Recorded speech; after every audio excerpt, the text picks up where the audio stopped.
السلام علیکم ورحمۃ اللہ وبرکاتہ. آج میں آپ کو سورۃ الناس سناؤں گا. قل اعوذ سورۃ الناس مکی ہے. بسم اللہ الرحمن الرحیم.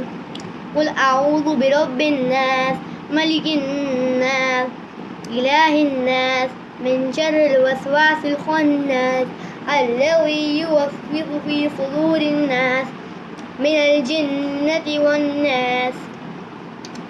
ایسی لگی آپ کو میری صورت. اس سے پہلے آپ میں صورت میں یہ گننا ضرور کرنا ہے. اگر آپ گننا نہیں کریں گے تو یہ غلط ہو جائے گی. ٹھیک ہے, گننا کیا کریں اور ساتھ ساتھ ہی ٹھیک سے پڑھیں گے تو یہ آپ کو آگے جنت میں پہنچائے گا. اللہ حافظ. سب اپنا خیال رکھیے گا اور ہمارے لیے دعا کیجیے گا.